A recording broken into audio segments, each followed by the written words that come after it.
just so that we can share it with other people. Okay. Yeah. Thanks, Kiri. So yeah, the recording started now, but like Rebecca said, no one else should be kind of in that recording. But first of all, kind of hello, thank you so much for coming. It's nice to see lots of people on the call. We are going to share the slides after this session, just so you know. You don't have to kind of be frantically taking notes of everything that we're saying. We will share it, and there's lots of links and resources and things in them as well. Again, for the guys, I think there's still people just coming in.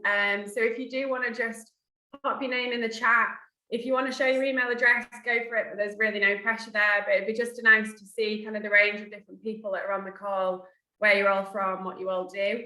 And again, we can share that chat with people after the session has finished. So just another note on the chat as well, we are going to be talking and probably not looking at the chat so much throughout, but at the very end, we've got a little bit of time for kind of questions and answers and things. So we'll look at the chat at the end and try and answer any questions that you've got then. So just to kind of start with, I'm Kiri. I'm the Engagement and Wellbeing Officer at the Yorkshire Dales National Park in the Learning and Engagement team. So I know I've seen a few of you before on your visits to the Dales, but my role is all about, firstly, engagement, and that is everything to do with underrepresented groups and our underserved communities. So that is anyone from a Black, Asian or minority ethnic background. It's children and young people, especially from urban areas, anyone living with a long-term or limiting condition, and anyone experiencing or living in socio-economic or any form of disadvantage.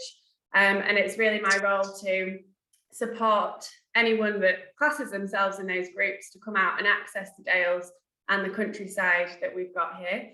And all of that is very much focused on well-being. So that the well-being side of things is very much kind of dependent on the group. All of the sessions are tailored depending on the level of well-being, and also we recognize that people are on very different kind of continuums of nature connection as well. So our visits can be anything from quite a simple walk and just come and enjoy the view, have a cup of tea, but it can also be a nature connection on a much deeper level as well, exploring woodlands and learning different bits and bobs. So that's me. I'll just hand over quickly to Rebecca to introduce yourself. Yeah, hi everyone. So I'm Rebecca Swift. I'm the Education Officer with the National Park. So my role is to take school groups out into the National Park, groups from schools from within the National Park, but also around. I think we've got like an hour and a half travel time is our sort of limit. So schools from Leeds and Bradford and Keighley and Darlington or whatever, we'd be happy to support you. And we tend to do curriculum-based activities. So maybe something to do with rivers or rocks and landscapes or soils or habitats. And we do kind of wellbeing sessions, sort of like outdoor survival type things like building fires and shelter building and so on. So we work with young people from 5 all the way up to kind of university age groups. If they're still there, I'll get to go to you. Hi Heba, can you just turn your sound off? That's okay, thank you. So wide variety of groups. We'll be telling you later on how you can contact us to actually book sessions with us. But we will move on. So Kiri, if you just want to talk through what we're going to be doing today. Yeah. So this session is going to look a little bit like this. First of all, we're going to talk about why connecting to nature is good for us. We're then going to move into how you might be able to build nature connection into your outdoor sessions. So giving you some really sort of practical, hopefully, ideas that you can take home and use yourself, but also especially with groups or in the classroom. And we're also going to then talk at the end just about how we can support you. And again, we've got a little bit of time for questions and answers too. Okay, but we thought we'd start off with actually getting you in the zone, a little bit of kind of mindful activity. And we asked if you could bring a leaf to the session. So hopefully you've got your leaf there. So now it's time for a little bit of switch off, okay? So this exercise, it's a really good way to practice mindfulness. So it can be by exploring a leaf with your senses. But if you haven't got a leaf, you know, a small rock or a blade of grass or a flower, that would work just as well. So make yourself comfortable. I'm wrapped here, we've got a blanket around my knees, keeping me warm here.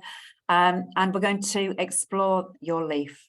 So as with all mindfulness exercises, when your mind wanders, try and bring it gently back with your attention back to the leaf. So let's start. Hold the leaf in the palm of your hand. Take a moment to examine this small piece of nature. Try to focus on the visual features you notice rather than judging it. So you're not thinking it's ugly or it's beautiful or it's misshapen. Just take notice of its features. Can you notice the weight of the leaf in your palm? Can you feel where the leaf makes contact with your palm? Explore the edges of the leaf. What do you notice? Pay attention to the colours you see in the leaf. You might bring it close to your eyes or further away, getting different perspectives on this leaf. How do the colours change from one part of the leaf to another? And how does the light affect the leaf? Explore any differences between the front and the back of the leaf. Explore the texture of the leaf in your fingers. What do you notice? Is it rough or smooth, bumpy, hard or soft? Does this leaf make any sounds when you move it with your fingers? Does it have a smell?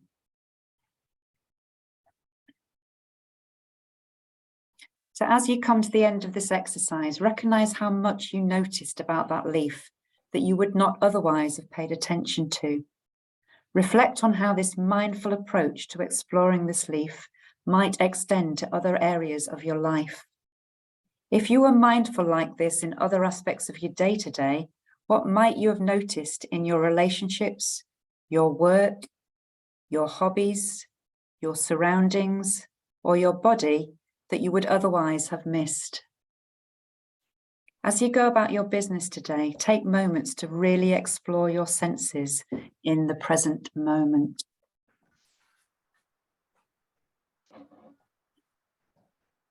Okay, quite a bit of reflection time, something that you can do anywhere and that you could do with a group anywhere, or particularly around mental health and well-being, how you could support people to just slow down and kind of really notice what's going on.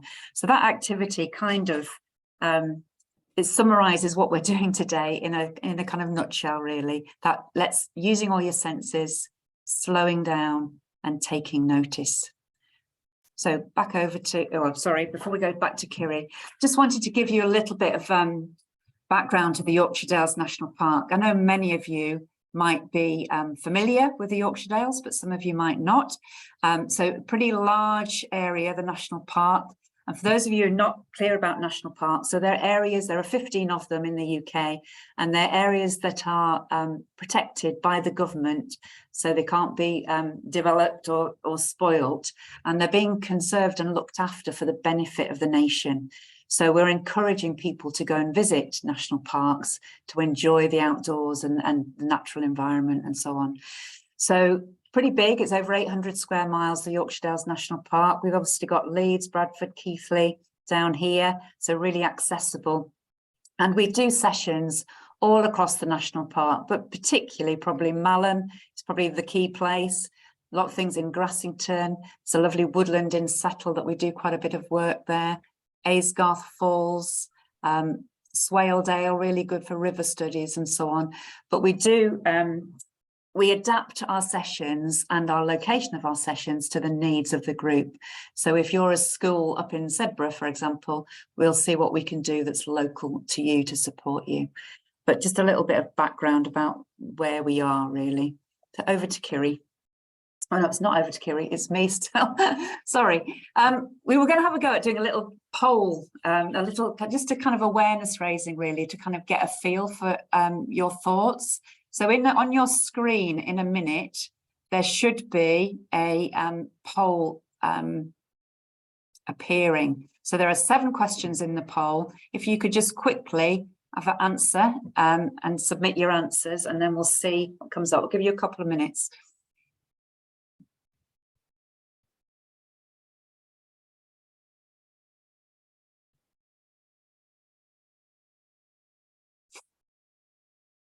Just checking, can everyone see the poll? If you can't, comment. Yeah, just let us know if you can't answer it. Oh, it seems there's a few answers going in now. Yeah. Okay, great. So just give another minute or so. Yeah, great. They're rolling in. Yeah.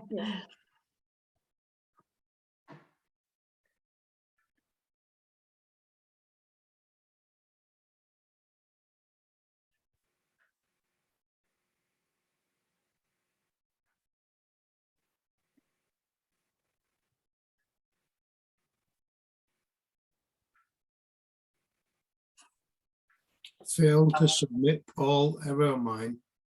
Ah. Oh, Have sorry, you- Magrib, I'm not sure what's happened there. It seems like it's working for some people. Yeah, we've got 28 people so far have responded. Just a few seconds more for anybody else, and then we'll have a look at your results. If you can't submit it, don't worry. It's just really a chance for you to kind of have a think about, yeah, what you think and kind of consider it before we go into what our definitions of it. Should we end it there, Rebecca? I think we've got 29. If anyone wants to submit last minute, go for it. Okay, let's have a look.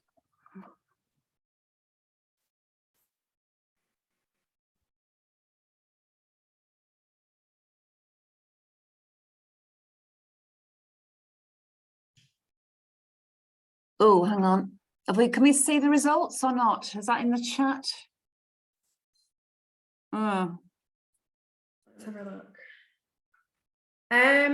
So I can see the results on my screen. Can you see them, Rebecca? Yes, as a summary thing. Other people, can you just say whether you can see the results or not? They kind of appeared and then vanished. Are they there now? Try again. Yeah, they're there There now. now. Right, brilliant. Thank you. Technology, we're learning, you see. Okay, so let's just have a quick whiz through. So being outdoors is the same as connecting with nature. So 83% disagreed with that. Interesting. Connecting with nature makes you happy. 100% agreed. That is fabulous. Right. That's really good to hear. We can end the presentation here. Connecting to nature is just the current fad. So we had one did agree, but the vast majority disagreed. But there's certainly the terminology and things is something that's perhaps new. Nature connectedness is something that a new term, but I guess the philosophy and the thinking behind it's always been there. Connecting with nature takes time, very mixed, 50-50 split pretty much on that one.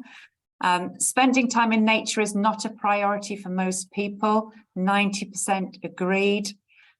People who live in urban areas are less likely to connect to nature, 76% agreed with that. And I would benefit mentally from spending more time in nature, so 100% of us. So interesting that we can all see the benefit, but recognise that perhaps it's not a priority for a lot of people. So trying to get other people to see the benefit is obviously what we're all trying to do. So I'll stop sharing that, and hopefully, Yeah, and I think it's interesting in terms of it being a priority, because I think that's where a lot of our work comes in, especially with groups that are underserved in the national park. But access is very unequal, and we recognise that, and that's where we kind of want to support people to be able to make it a priority and be able to do that. So we wanted to get your ideas and thoughts first, but a quick definition of what we mean by nature in this presentation. So nature is defined in most studies as an area of green space, whether that's a national park, an inner city green space, a seating area, a canal, a woodland. We're talking about nature in its broadest sense, and we realise that all of those spaces are really important. So everyone has access to really different areas of green space, and we realise that national parks aren't available for everyone to visit easily, and we're not saying that nature is just a national park. We want to be clear that we're speaking about all of those spaces and being kind of inclusive with that. And also recognizing that some people aren't actually able to get even out of the door, and listening to nature sounds or looking at nature pictures online, reading it in books is all just as important, definitely in terms of kind of mental health benefits and things. It won't let me move the slide, Rebecca. Thank you. So yeah, again, after that, Paul, it seems like lots of you have maybe quite in-depth sort of thoughts on what connecting to nature means already. But we are talking about connectedness as referring to the way that we relate to nature and experience nature. A strong connection with nature means feeling a close relationship or an emotional attachment to our natural surroundings. We are not talking about kind of using nature or what we can take from nature, but we want it to be, we want to be talking about kind of a mutually beneficial relationship, something that is where we're appreciating nature and the wonder, but where we're kind of caring for each other rather than it being a one-way thing. Again, I can't move the slide. Thank you. These pictures, we wanted just to kind of put them in just so you can kind of have a look at them and mull them over really. One of them is a quote from John Muir, so otherwise known as the father of national parks. So he was a Scottish-born adventurer, explorer. He was many things, but he was instrumental in setting up national parks in the UK. He was really passionate about wild places and exploring them deeply and protecting them. And he did some quite crazy and amazing things and explorations. So he very much recognised how important it is to connect with our natural world. And again, yeah, from the poll as well, it seems like most of you are on board with perhaps the research behind nature connection. But this is just a little bit from the Mental Health Foundation. So research shows that people who are more connected with nature are usually happier in life and more likely to report feeling their lives are worthwhile. Nature can generate many positive emotions such as calmness, joy, creativity, and even facilitate concentration. It's also associated with lower levels of poor mental health, particularly lower depression and anxiety. And perhaps not surprisingly, people with strong nature connectedness are more likely to have pro-environmental behaviours such as recycling items or buying seasonal food. So being connected, it really does benefit both us and the planet as well.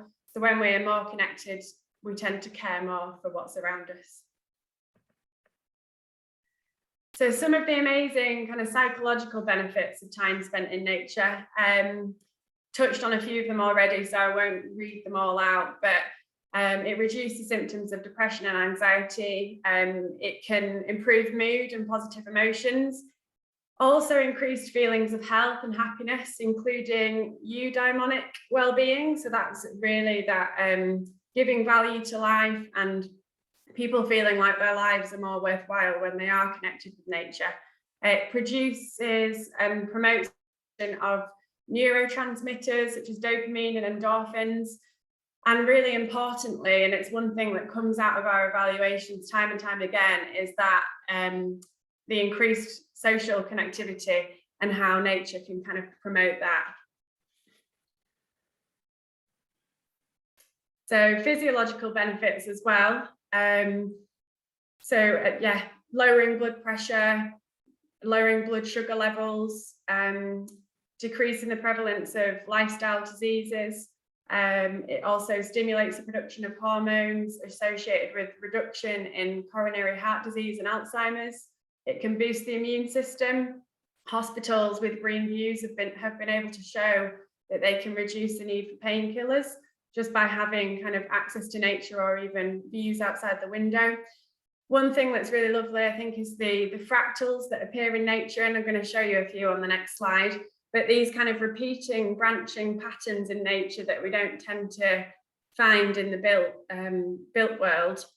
But we love fractals because they have a visual fluency that fits with the structure of the human eye. So we are, when we're out there looking at maybe the leaf that you were looking at before, or ferns, trees, the patterns in birds' feathers, we find them relaxing and soothing, and it can promote all of these physiological benefits. So there are some lovely kind of repeating patterns and fractals that you might find outside in nature. Do you mind skipping, Rebecca? Yeah, and this slide's, yeah, great news. It means the deeper we connect with nature, the better it is for us. So the more positive it is for your well-being. So yeah, trying to explore places on a deeper level really does promote those long-term improvements and benefits. And doing that at a younger age and providing that for children at a younger age can really support them later in life as well.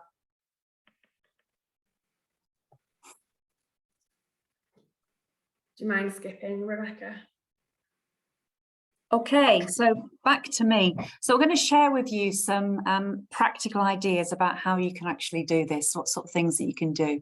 So it's things that people can do in their back gardens, or that you could do with groups when you're out and about, whether it's, you know, in your school grounds or whether it's on a visit somewhere or in a local park. Just lots of ideas of what you can do. And I think the David Attenborough quote, really important: no one will protect what they don't care about, and no one will care about what they've never experienced. So given that climate change and protecting biodiversity are so, you know, huge agenda items at the moment, so important, how do you get young people and people in general to really care about the environment and want to do something about it? And a key way is through that connecting with nature. So I'm just going to talk through the sort of those 5 ways to well-being, because this is very much the way that we approach our nature connectedness sort of work. So keep learning, connect, take notice, give, and be active.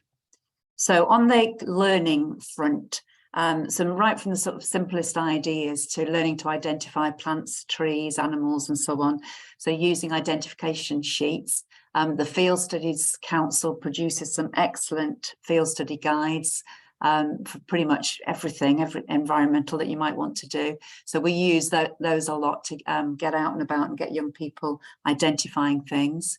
Reflecting on your experiences and what you've learned. So that journaling, the keeping a journal, really nice idea for people. While you're out on a walk with a group, you know, get them to share the learning and their observations. What have they seen? What have they learned today? Get them teaching each other. And observing changes in nature. You know, we do live in a world, don't we, of constant change, and it can be very challenging for some people. And watching nature and being, you know, aware that nature changes are happening all the time can be comforting for some people. So that's, you know, finding a special place or spot in your garden or on your school field and observing it over time, drawing, photographing, writing about it, and just seeing how things change over time. And encouraging people to be inquisitive and ask lots of questions and really get to understand and learn about the environment that we're living in.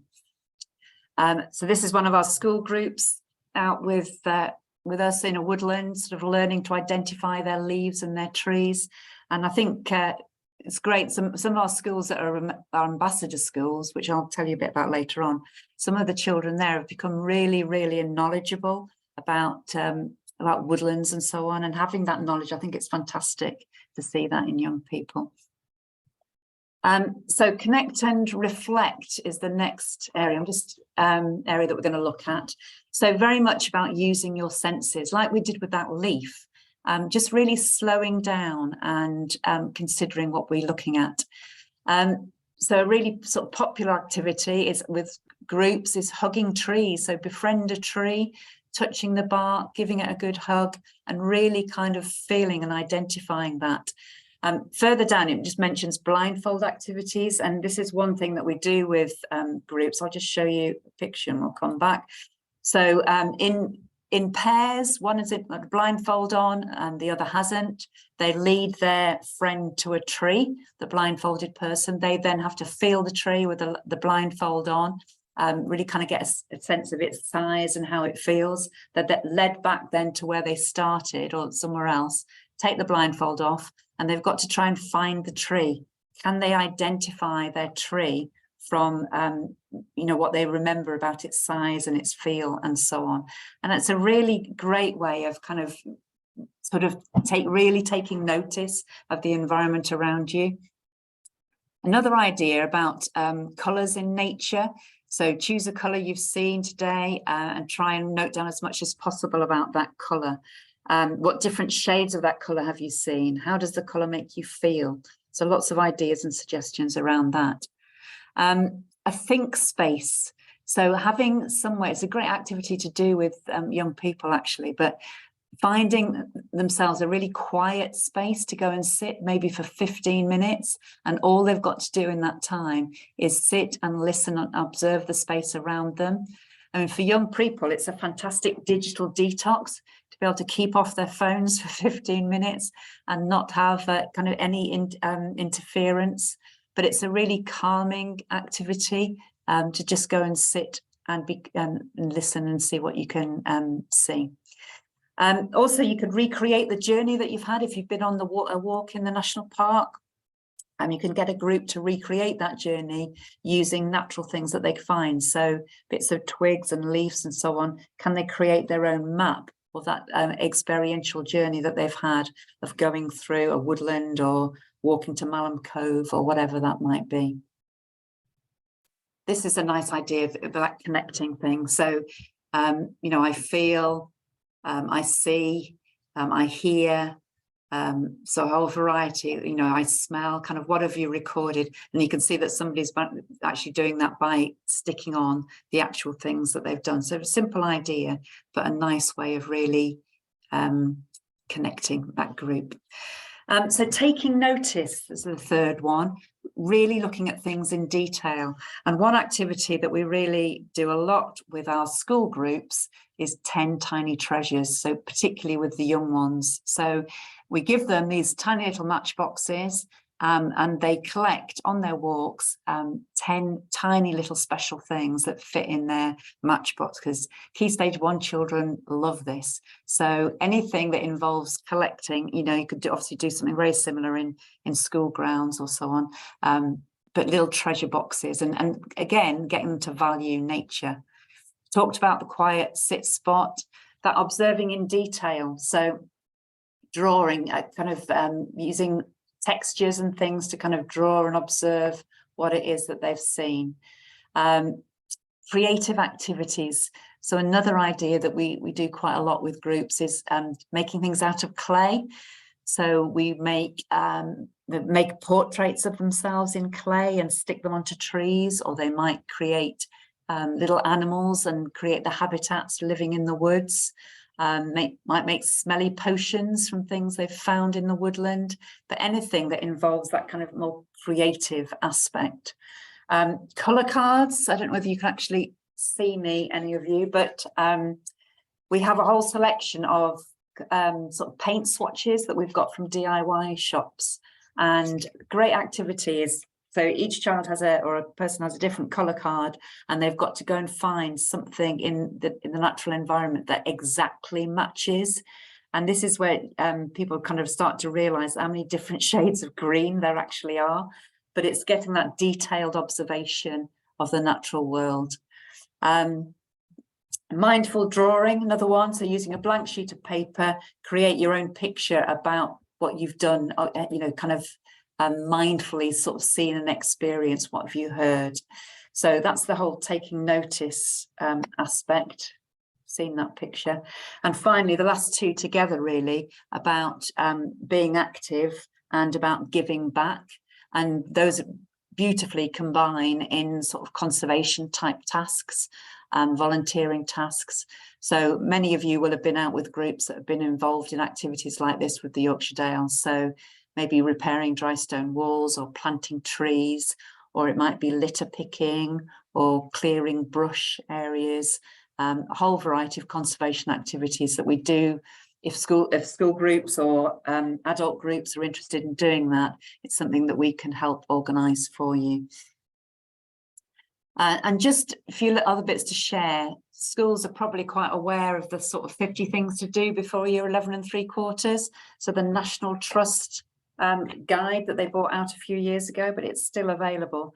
So it starts, you know, climb a tree, roll down a really big hill, camp out in the wild, build a den, skim a stone, run around in the rain. So all those sort of things. I know some schools have taken that on and developed their own 50 things to do before you leave the school. But it might be similar for community groups. You might have sort of challenges that you want people to take on. And similarly, an organisation, Generation Wild, they've come up with 100 things to do in the outdoors before you're 12. But again, lots of inspiration and ideas there about what you can do. So back to Kiri. Yeah, so I think it's just a really nice way of showing how nature connection can be explored in such a holistic way through lots of different mediums, depending on the person, depending on the group or the people. And this is another activity that's kind of along a similar vein to ones that we've spoken about. Again, it's just about being in one place and really connecting to that place. And it's really good to use if you're near trees, because they're very much kind of there and still. But there are other sort of solid objects in nature that you'd be able to find. Slowing down, kind of taking in all of the qualities and just being aware of how alive that thing is, but it's not thinking, it's not evaluating, it's not trying to be anywhere else. And it's all kind of, good for the mind and slowing down. So that's sort of a really nice 5-minute activity that you could do at any point in a visit, really, before or at the end. And it can lead quite nicely into another one. If you sort of sit in that place for long enough, you can then think of a word that represents that place to you or to the person, and then write that word down the side of your page, or even on the phone if that's what they've got, or whatever it is, and create your own little acrostic poem from that word. And that can even then be used kind of once someone's gone home to kind of connect back into that place. Say if they might be feeling stressed or something's happened, and it's sort of a way to sort of that ticket back into that place where they might have been feeling relaxed and at ease. So Rebecca, could you switch the slide? I'm not sure why it's not letting me. And this was just a visit that did just that. So there's a nice poem there. Someone's word was tranquil, which is lovely. And they also looked at different textures that they found and tried to recreate them on the page before going home. So next up, we're just going to talk a little bit about different resources that we've used throughout our time working with groups. So we've got a couple of books here, Learning with Nature and also the Book of Nature Connection. These are great books for all ages. So we're speaking about kind of young people and adults here as well.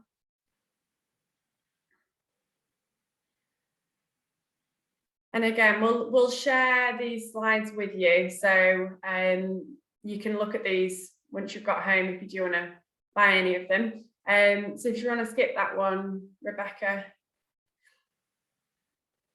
These are kind of more aimed at, well, there's one there more aimed at sort of teaching and the learning side of things. And also one there about wildlife tales. So a really nice way to kind of bring a place alive is about thinking about its history or a story that might link to that place. and then telling that to the group whilst you're there. Again, a couple of really great books by Joseph Cornell, which are worth looking into if you're wanting some more ideas. And two of my personal favourites, Grounded by Ruth Allen's a really great one, kind of for the background of behind Nature Connection, why we do it, how do we do it, and why is it important. And then With Nature in Mind is a really good one for loads of different ideas, practical activities, and all based on kind of seasons as well, broken down with different things that you can do at different times of year. But there's loads of stuff out there once you get looking, and we're more than happy to kind of chat with anyone about it as well and answer any questions. And then with just a few websites and apps, there's loads more that we could have listed, but iNaturalist is a really good one for, it's kind of a citizen science app that is all about mapping and sharing observations of biodiversity across the globe. So it's very much kind of an interactive thing that can be shared with any age, and can really make a difference as well. So it's a really good practical thing to do. Picture This and Google Lens, similar apps, but if you're out and wanting to kind of learn and identify things, some of these apps can be good for helping you to do that. Sometimes they're not always spot on, but it can give you an idea. And also it just allows you to kind of really connect and look at different things, and then maybe you can go ahead and research that object or leaf or whatever it is that you found. Other Ways to Walk is a nice site for offering different resources to connect you with nature and yourself. There's lots of different kind of guided meditations and ways that you can walk through a forest. So different ways that you can walk through a forest and explore it. So I think they have some cards that they can send out. Again, practical ideas. Skyview and Stellarium are great for dark skies, learning about planets, galaxies, and kind of opening up that world above us as well, which I think sometimes gets forgotten, but is an incredible part of nature, and one that, yeah, is really special to explore, especially for well-being. Yorkshire Dales Walking app, we've got an app. This isn't a plug of the Yorkshire Dales Walking app, but if you do want to download it, there's some really good walks, simple, accessible walks on there that they show you where to go, where to park, are there toilets, what's in the area, and it shows you the exact walk, and you can follow yourself kind of on a map. So it takes out sort of the stresses of navigation as well. And then there's finally just one little last link at the bottom there as well. Okay, thanks, Kiri. So just we sort of finish up really to talk a little bit about, well, what do we offer, and if you wanted to come out with us as a group, what's available, both from Kiri and from myself, really. So that's what we're just going to whiz through for this last little section. So we have two key offers. So mine is the offer on the right, which I'll talk through, and Kiri will perhaps mention a bit about hers in a moment. So the offer is outdoor learning for school groups. So curriculum-based learning experiences, mainly geography and science, fieldwork, navigation skills, guided discovery walks, student-focused team building, wellbeing sessions, and teacher training, this being an example of one. I do as well sometimes do classroom-based sessions. So sometimes like a Zoom lesson for a classroom, or even come and visit and do a class-based session. But the preference is to get out and about in the Dales to be doing some practical outdoor things. But anything sort of details about that, you can, if you email us, we can send you a lot more practical ideas about what you could do with us. But everything we do tries to meet curriculum objectives, so it's very much kind of linked in to the national curriculum. Kiri, do you want to say anything about your offer? Yeah, so my offer is aimed at supporting our underserved groups, which I mentioned right at the beginning of the presentation, and it's all aimed at community groups, community group leaders, and so you might have kind of a pre-formed group. They might have no idea about what the Dales is, or they might be a formed walking group that want to come out and kind of take their walks to the next level. So there's work with all sorts of different groups and different people. This is kind of an overview of the things that you might be able to do, but like we've already mentioned, it's very much tailored to you. We can talk that through with you and go through the whole process of booking with you and make it as easy as possible.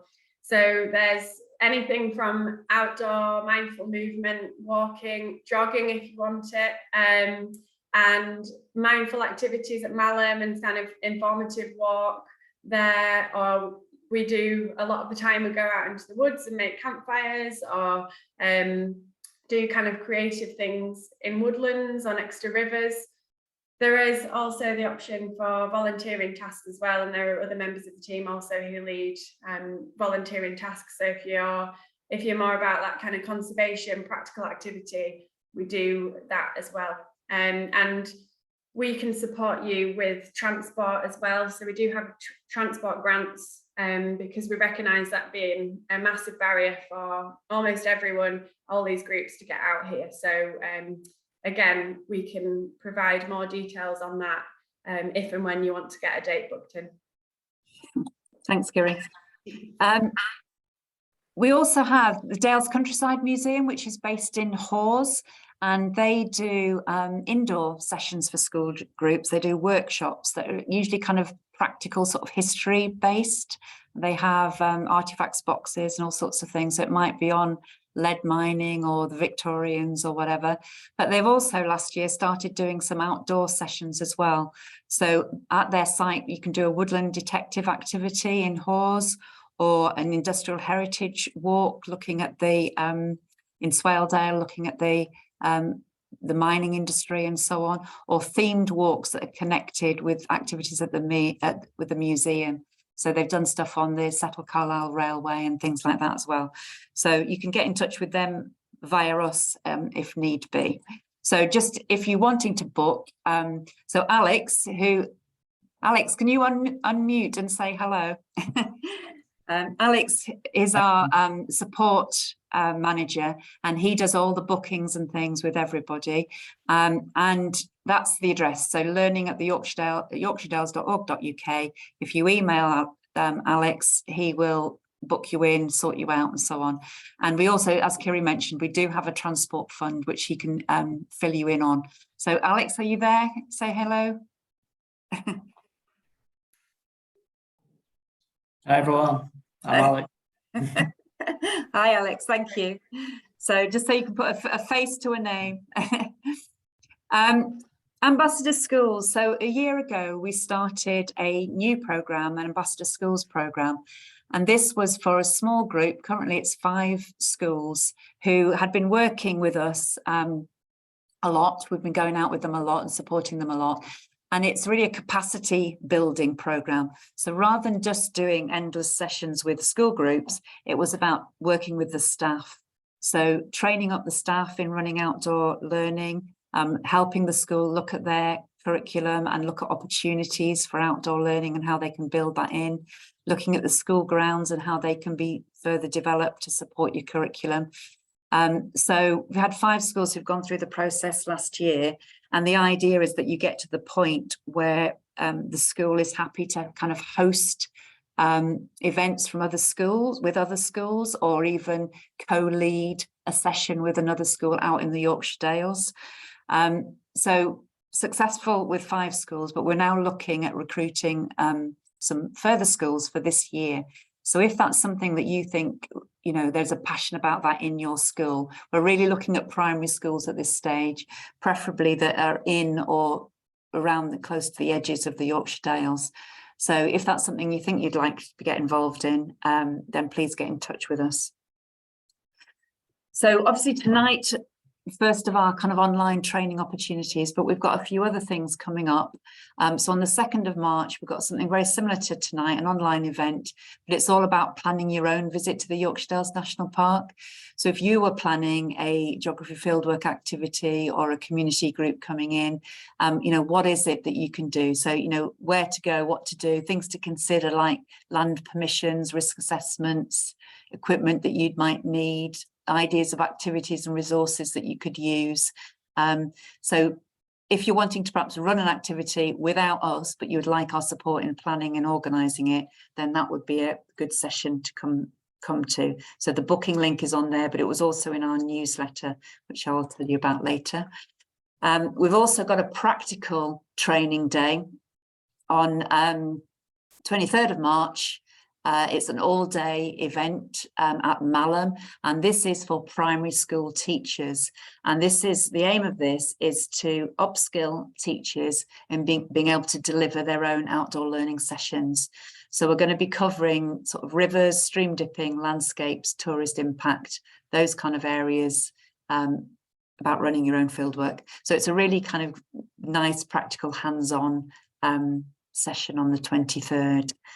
And then I think, Kiri, do you want to say something about the Hills course? Yeah, so lots of you might have heard from me already via email about the Hill Skills course that we are collaborating with Navigation with Harriet. So she's an accredited trainer, and it will be hopefully 8 people that will be able to take part in the course, aimed at community group leaders who are working with underrepresented groups, and the real aim is to kind of provide you with skills so that you feel comfortable planning and delivering visits to maybe the Yorkshire Dales, but also other areas of Hill and Moorland as well. There is, because the courses, the spaces are limited, there's a short application process. So if you do want to apply, please do get in touch with me, and I'll send out the application pack. So you've got till February the 10th to send something back. It's just 500 words. And the dates there, if you want to save them, are Tuesday the 14th and Wednesday the 15th of March. Thank you. And just to say, we haven't stressed this perhaps, but all of our sessions out with groups, or our resources, or our training sessions are all at no cost to you. I'm not going to say they're free, but they're at no cost to you. So at the moment, so it's really good to take advantage of it while you can, because it might not always be like that. We do produce a termly newsletter as well, which goes out to all our school and community groups, which kind of summarises some of the things that we're offering, tells you a little bit about some of the sessions that we've run, so you get an idea about what we've been doing. If you'd like to sign up for that email, if you don't get it at the moment, if you email Alex at that learning@ email address, Alex will put you on our email register for receiving the newsletter. So, Kiri. Yeah, so before we move into chatting with you guys and answering any questions that you've got, we just wanted to share with you a little bit of evaluation that we've done and some of the comments and things that we've got back from groups that we've worked with. So some of the words that they have come up with and said in their evaluations are enjoyment, awe, happiness, wonder, inspiration. They've also experienced challenge, learning, exploring, and creativity. It's been a chance for them to relax and de-stress. Oh, the slide disappeared. Sorry, go back. Sorry. Someone mentioned about it being an opportunity to connect inwards. And again, it's that social connection and social reduced social isolation that really comes out in a lot of our evaluation, and the chance to kind of create a bond with the Yorkshire Dales. So yeah, we just wanted to kind of share that with you at the end, some of the sorts of things that come back from our groups. And now we just like to over to any of you guys to see if you do have any questions for us. We are more than happy to try and answer them now. We hope you've all found that really useful anyway. Yeah, what I'm just going to do, I'm going to stop the recording so that